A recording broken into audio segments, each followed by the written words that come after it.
In the past, Chinese companies were like associated to low quality products. But one of the things that you're working on is this changing the perception, because actually the products that you're commercializing are not low quality. Like, in fact, they are the opposite. So what do you think about this evolution in terms of quality and the products you are bringing to the market? Well, it's interesting because over the years, and even in dental, like it comes up a lot, I'm sure, like in every industry.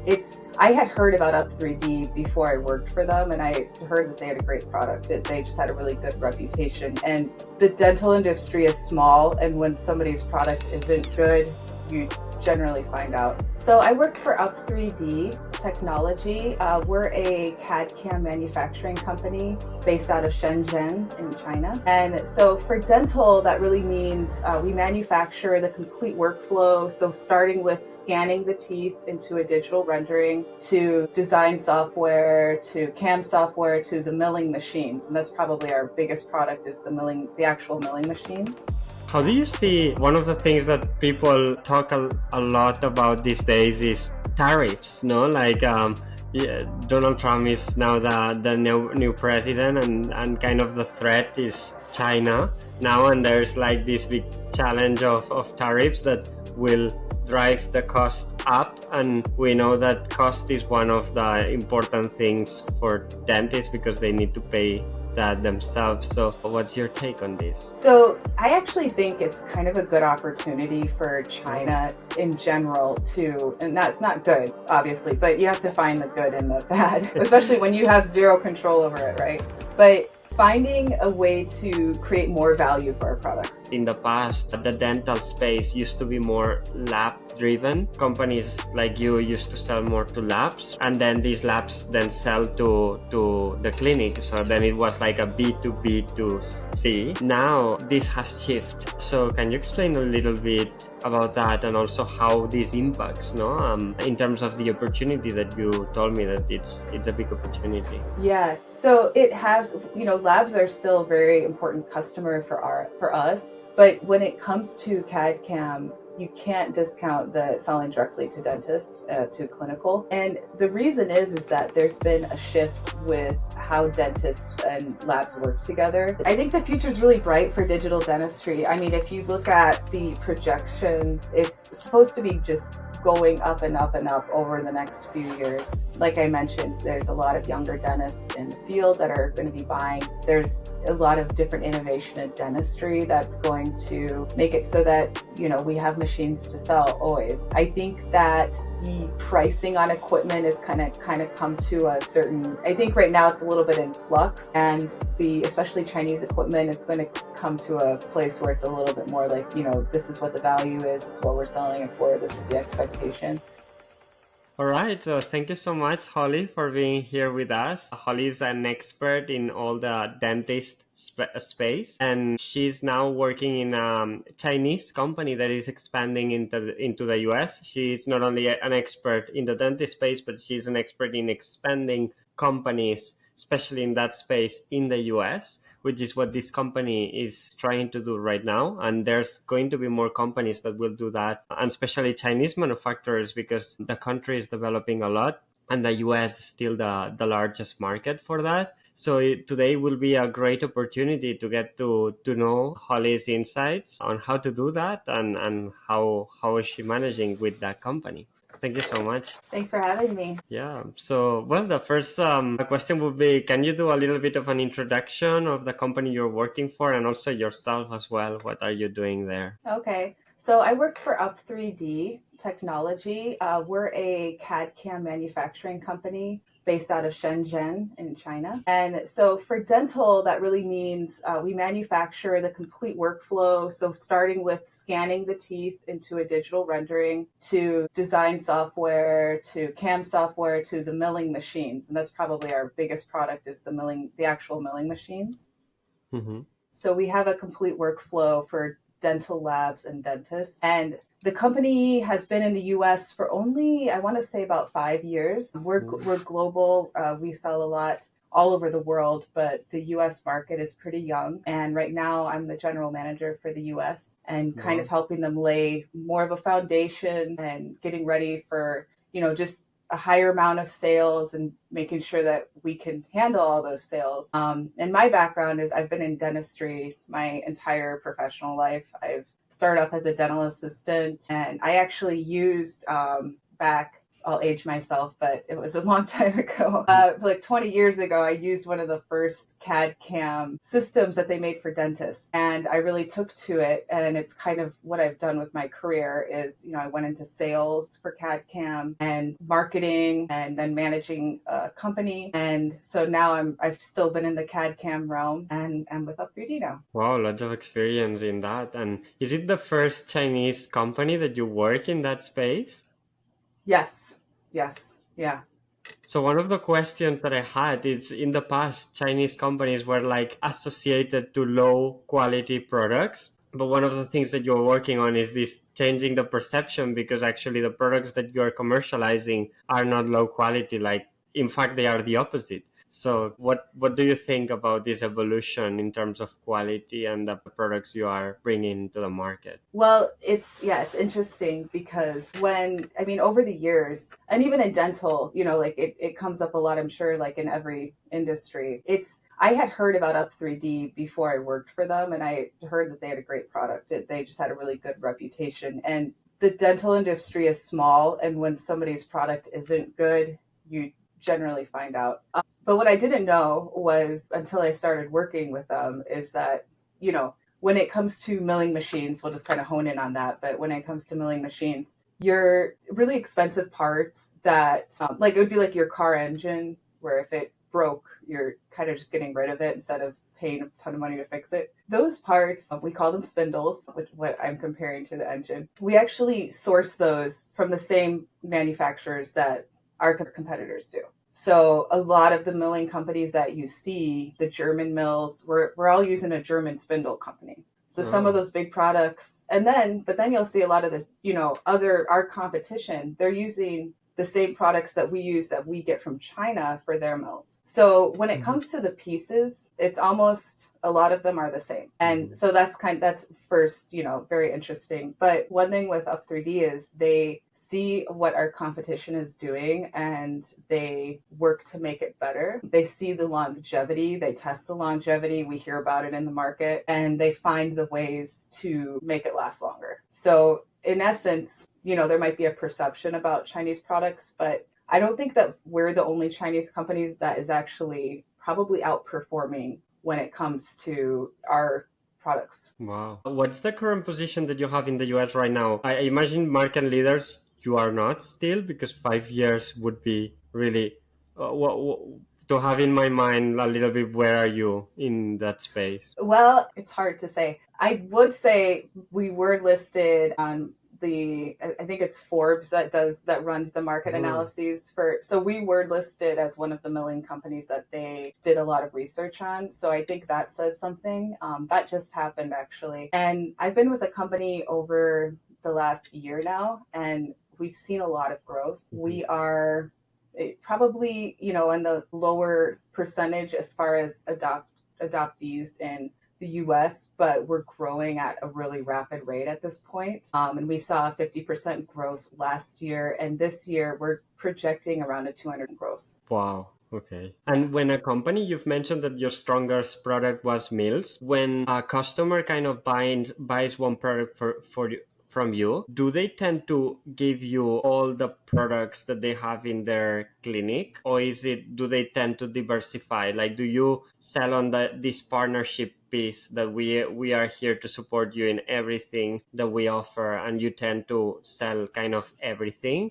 Or is it one product and then they diversify a lot? I would say everybody is a little different. We have different customer models, and some of them, so there's some companies that they only sell scanners. That's all they do. And so what has happened with dental CAD CAM is that most companies have found that it's better to be open as far as like open source. So when somebody has a scanner company, they're going to make sure that it can give an STL so that it can go into somebody else's mill. Even we have scanners, we make sure that they're open to other people's mills, right? Because there's always customers that like to piecemeal different products together. And sometimes it actually makes sense for them to do that. And I would say uh, probably most of our customers have a full workflow, but there are a lot that piecemeal it. Well, it's good that you've decided to do open source, no? Yes. And how do Yeah. you see one of the things that people talk a lot about these days is tariffs, no? Yeah, Donald Trump is now the new president, and kind of the threat is China now, and there's like this big challenge of tariffs that will drive the cost up, and we know that cost is one of the important things for dentists because they need to pay that themselves. So what's your take on this? So I actually think it's kind of a good opportunity for Oh. China in general to, and that's not good, obviously, but you have to find the good in the bad, especially when you have zero control over it, right?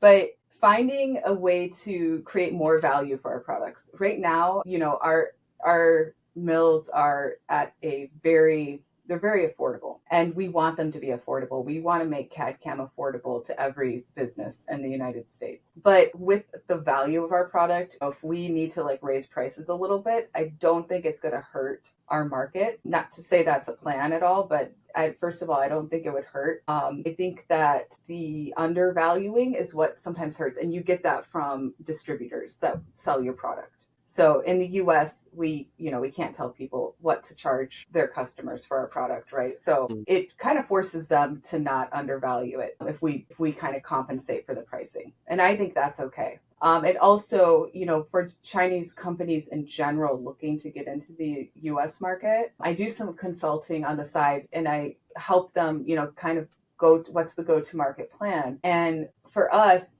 before I came on, it was finding a bunch of resellers to sell the product, and there are partners, and we are going to keep our partners. But if you're coming to the market and you have a brand that's somewhat known and you have the means to have a direct sales team, I think that can actually be a really great way to combat tariffs.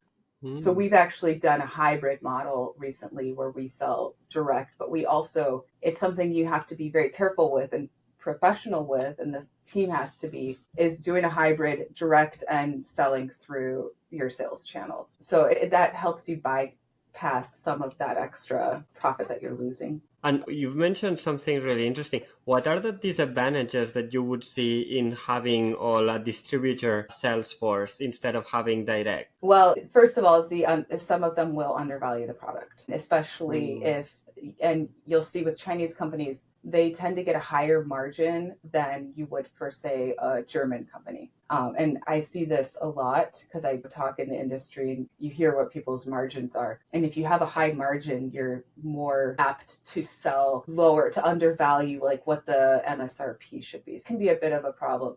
It's also that you don't really have as much control. So, when you have a sales team, you can say, hey, what's Mm. going on with the sales? Are you following up with your leads? How is it going? If you're working with resellers, you're kind of in the background and there's not much you can do to make them bring in sales other than give good promotions, make sure you have great products, all of that. But at the end of the day, it's always a little bit difficult. Wow. And what about hybrid? What would you recommend not going straight on having a full direct force, but also combining it with hybrid?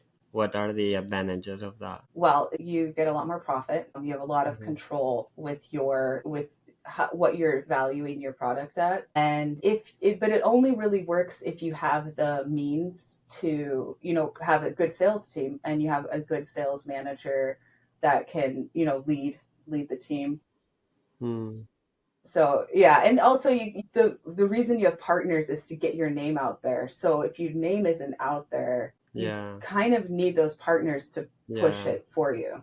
Yeah. Yeah. And what have you seen about marketing, no? Because has lots of companies that German companies that expand to the US and they already have a presence in Germany, they already understand like the branding that they have in Germany and everything, and they bring it, and still is the US, but it's a little bit the Western world. Need to adapt, but maybe not that much. Have you seen like a cultural difference in the marketing side or something, or it needs much more adapting into the US when it comes to Chinese companies in this Oh, case. very, very much so. Yeah. I think that the American consumer they're very honed in on marketing in a way that I don't think every country is. And I think that even like little mistakes, if you have little mistakes in your marketing in the US, it automatically kind of devalues you and it will like in a subconscious way. So it's really important for Chinese companies, first of all, to always have a native speaker that just double checks everything they put out there and to Mm. use really high quality content and not,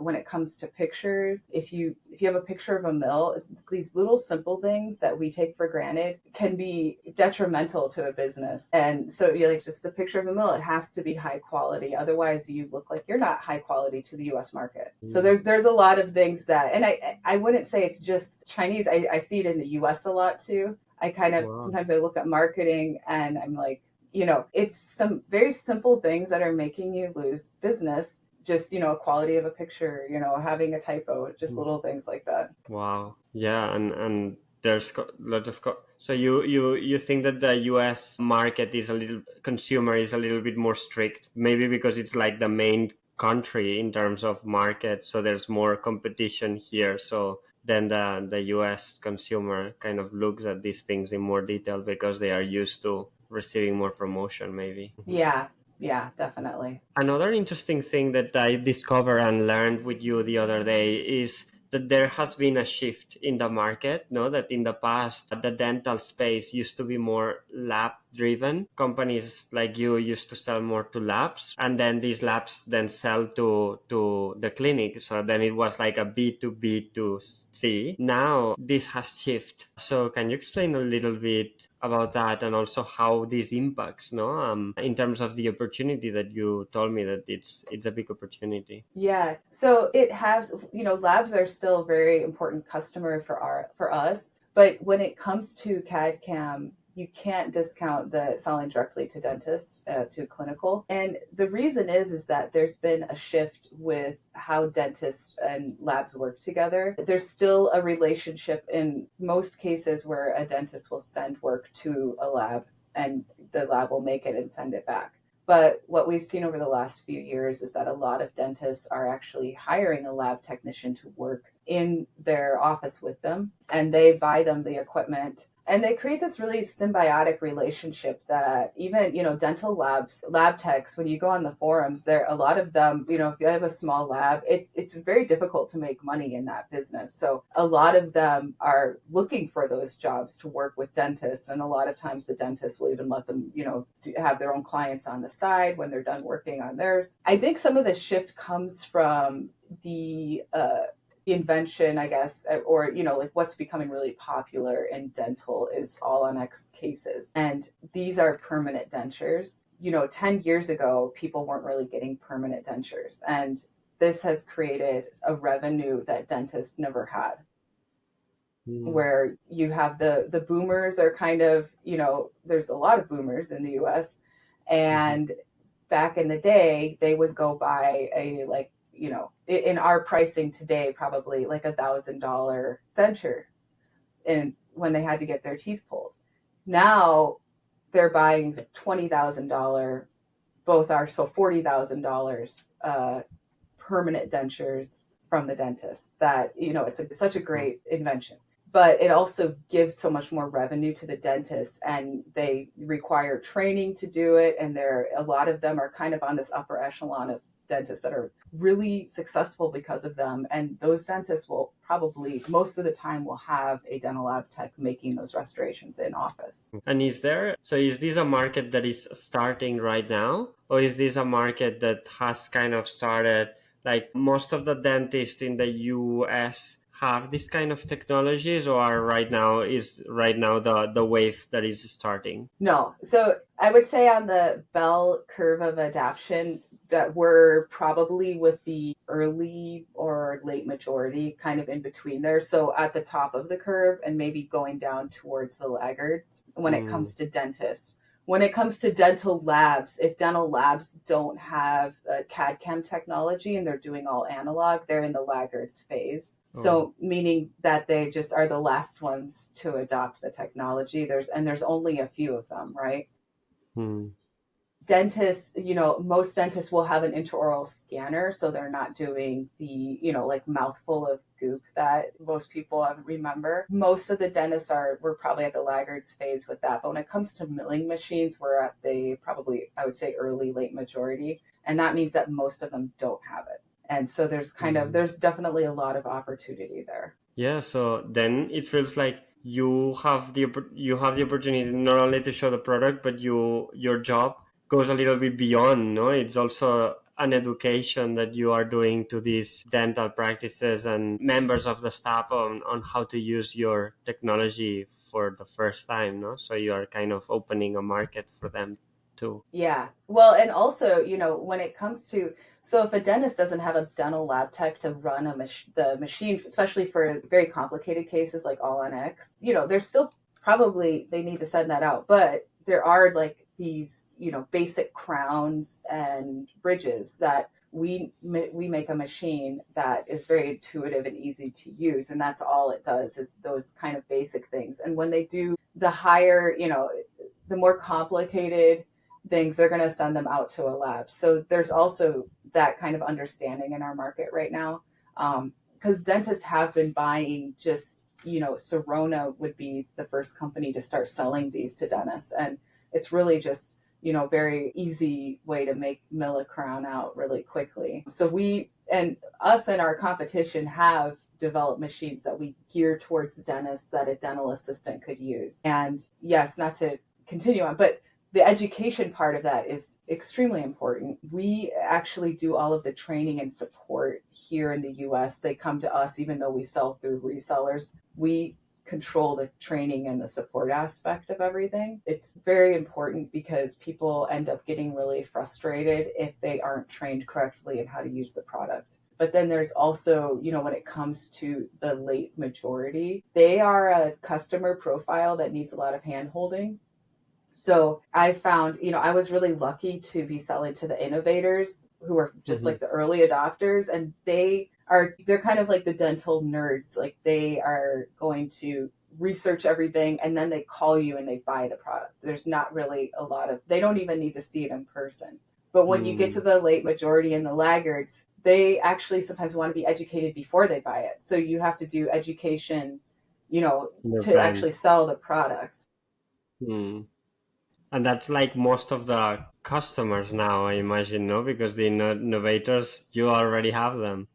Yeah, exactly. Yeah. So we're working with the ones that we do a lot of education, which is good. The dental space is a great one for education. And you also mentioned that because of the simplicity of your product, no, and the user friendly that it is, you actually are seeing that also not only the dentists but assistants are able to use the product. This is such a good benefit, no? Because that means other members of the staff can help, and that helps like decrease like workload or decrease. Yeah.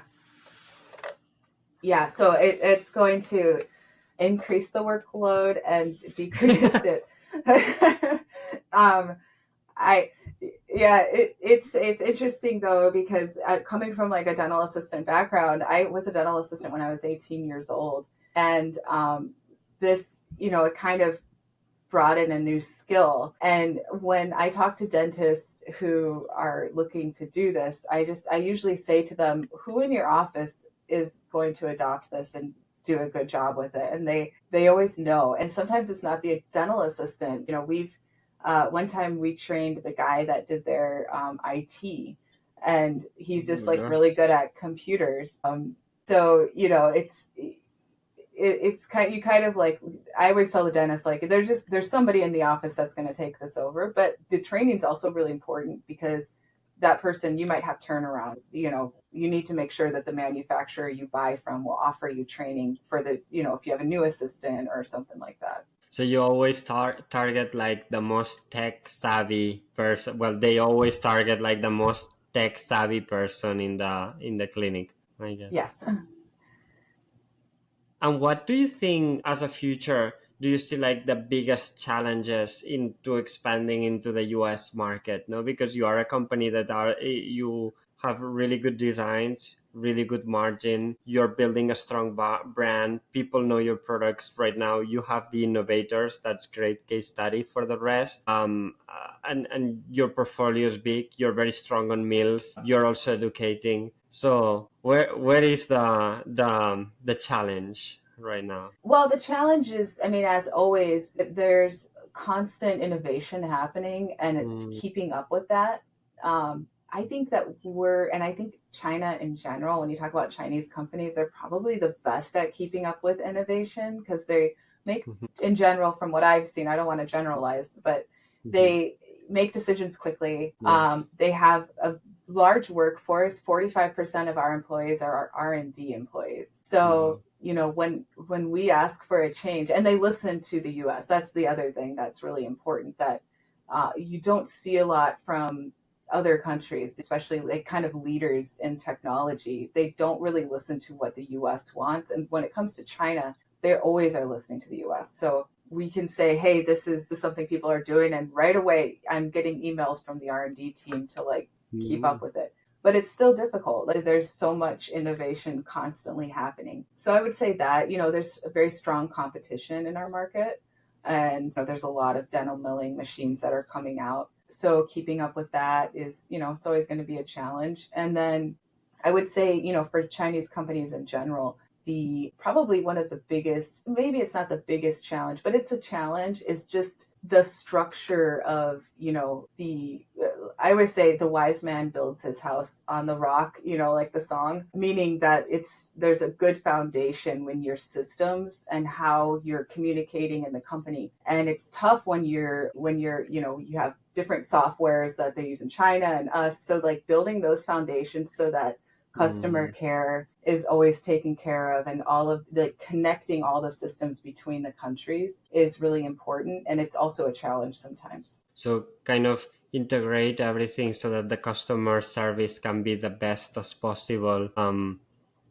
Adapting it into another language and everything. So the process part kind of piece is something that is evolving still. Yeah, yeah. And the good thing is, we have our all of our customer services based in the US, but Mhm. just we do tech support here, and we have a great team in the USA. But just overall, some of those, just even the accounting, all of that stuff, having those systems so it's efficient and easy, and it's all connecting, and we're all communicating automatically without even trying, which is kind of where technology has taken us. And do you see that the competition is growing because the number of companies that are entering is increasing, or do you think that the same companies are creating more and more products and different products? What are the Uh, things that you're seeing? I think it's a little bit of both. I think that the Mm, younger dentists coming out of dental school are more apt to get into technology. But I also, and there's also just different ways of doing dentistry now that there's great technology that maybe we didn't have before, that now, we're making different machines to do. I guess I don't know if that makes sense, but there's this kind of evolution of what the patient needs, and then how do we do it, and now we need to make a machine to make it easier for us to do it. So yeah, it's a little bit of both. really good. So now maybe my last part will be around the future. No, what's your vision of around the future, not only for this company but also in the dental space, no, and the opportunity you've mentioned as a consultant, no, the opportunity that companies can capture in the US as well. Yeah, I think the future is really bright for digital dentistry. I mean, if you look at the projections, it's supposed to be just going up and up and up over the next few years. Like I mentioned, there's a lot of younger dentists in the field that are going to be buying. There's a lot of different innovation in dentistry that's going to make it so that, we have machines to sell always. I think that the pricing on equipment is kind of come to a certain, I think right now it's a little bit in flux, and the especially Chinese equipment, it's going to come to a place where it's a little bit more like, this is what the value is, this is what we're selling it for, this is the expectation. And I think that we're going to constantly compete. I think that there's always going to be competition too, which is good. It makes it fun. But yeah, and I really do think China will. I already see probably one of my that I not that I don't like it, but there's a lot of other great Chinese mills coming out Oh, into the yeah. market too. So when you're going to start competing with other Chinese brands, I think we'll be a leader in that as we are already, but and we'll continue to be. But yeah, Yeah, well, that's interesting, no? Because Chinese companies have entered the U.S. in lots of different industries, kind of like the medical industry was still floating around for a bit until it decided to enter first with maybe more medical devices in the dental industry, and now expanding into other areas. And maybe into the future that will grow into more areas of healthcare. So interesting to see where this goes, but definitely an upward trend. yeah, yeah, absolutely. Well, so Holly, thank you so much. I think really great insights here. I think we've learned a lot from all your expertise in the dental space. Lots of shifts in the market. How are you bringing new innovation? How are you competing in a market that is growing and expanding? How the quality has increased so much in the dental space, and also from manufacturers from China, and the importance of educating the market because there's this shift that you just mentioned. No? So lots of patterns that we can take with us in our backpack. Yeah, So really, really nice conversation. yeah. Thank you for having me. It was great. Thank you so much. See you soon. Bye. Bye.